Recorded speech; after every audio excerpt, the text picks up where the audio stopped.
Welcome to రా sports. నేను మీ రమేష్ని. Sri Lanka India జట్ల మధ్య జరిగిన ఏషియన్ కప్ ఫైనల్ మ్యాచ్లో శ్రీలంక జట్టు ఇండియా జట్టును ఓడించి ఫైనల్లో కప్ను సొంతం చేసుకుంది. శ్రీలంక జట్టు ఈ మధ్యకాలంలో మంచి పర్ఫార్మెన్స్ చూపిస్తుంది. ఉమెన్స్ టీం, ప్రత్యేకంగా ఉమెన్స్ టీం చెప్పొచ్చు మనం. ఏషియా కప్ మనం ఇప్పుడు ఏషియా కప్ జరుగుతుంది. ఏషియా కప్లో మీరు ప్రతి మ్యాచ్లో చూసినా కానీ అసలు వాళ్ళ కెప్టెన్ ఎంత బాగా ఆడుతున్నారు అని అంటే అసలు సూపర్గా తను లాస్ట్ మ్యాచ్లో సెకండ్ సెమీఫైనల్లో కూడా తను 69 రన్స్ చేసి టీముని గెలిపించిందని చెప్పేశారు. అయితే మన ఇండియా క్రీడాకారిణులు కూడా వాళ్ళు కూడా చాలా బాగా ఆడుతున్నారు. కానీ వీళ్ళెందుకో కొంత ఓవర్ కాన్ఫిడెన్స్ తోటి పోతున్నారేమో అనిపిస్తూ ఉంటుంది. ఆ మ్యాచ్ చూసినా కొద్దీ మనకు అనిపిస్తుంది.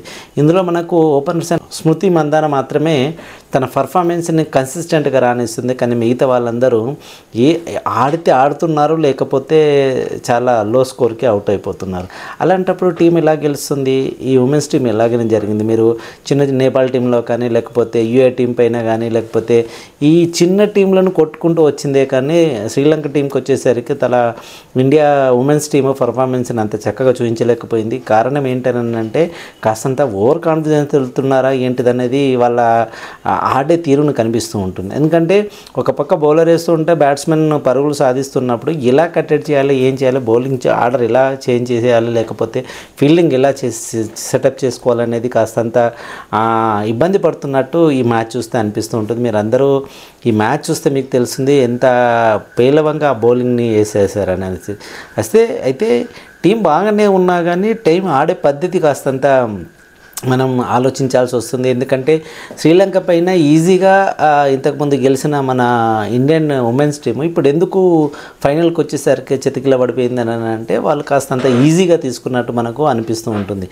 ఆటలో ఏ టీమునైనా కానీ ఈజీగా తీసుకోవడానికి అవకాశం లేదు. ఎందుకనంటే ఒక ఓవర్ కానీ ఒక బాల్ కానీ మంచిగా పడితే ఎంత మంచి బౌలర్, ఎంత మంచి బ్యాట్స్మెన్ అయినా కానీ వికెట్ ఇవ్వాల్సే వస్తుంది. అలాగే ఎంత మంచి బౌలర్ వేసినా కానీ ఒక్కొక్కసారి బ్యాట్స్మెన్ స్టాండ్ అయిపోతూ ఉంటే తనకి ఆ మంచి కాన్ఫిడెన్స్ తోటి పరుగులు సాధిస్తూ ఉంటారు. అలాగే ఈరోజు శ్రీలంక బ్యాటింగ్ చూస్తే మనకు అద్భుతంగా అనిపిస్తుంది. వాళ్ళు 2 వికెట్లే కోల్పోయి మొత్తం టోటల్గా 18 ఓవర్ల 18.4 బాల్స్లోనే ఈ స్కోరును 167 స్కోర్ను కొట్టేసి గెలిచారు. యాక్చువల్గా ఇండియన్ ఉమెన్స్ టీమ్ 165 రన్స్ కొట్టింది.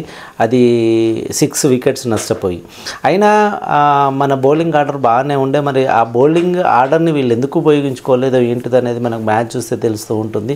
ఎందుకనంటే మ్యాచ్లో క్యాచెస్ కానీ లేకపోతే ఫీల్డింగ్ కానీ చాలా చాలా ఇంపార్టెంట్ ఉంటుంది. ఒక్కొక్కసారి ఒక క్యాచ్ అనుకుంటాం, కానీ ఆ ఒక క్యాచ్ను జారవడం వల్ల వాళ్ళే వచ్చి స్కోర్ అంతా కొట్టేసి వెళ్ళిపోయే ఛాన్స్ కూడా క్రికెట్లో దొరుకుతుందని మనం చాలా మ్యాచ్లు చూసిన వాళ్ళకి తెలుస్తూ ఉంటుంది.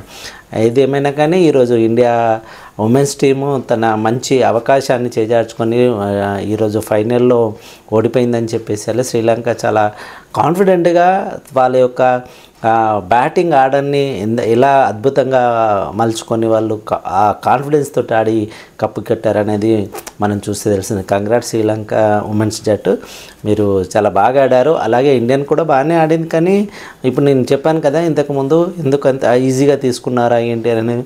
ఎందుకనంటే మీరు చూస్తే ఒకే ఒక శృతి మందాన మాత్రమే స్కోర్ సాధించింది. శృతి మందాన తప్ప ఇంకెవరు అంత మంచిగా స్కోర్ సాధించలేకపోయారు.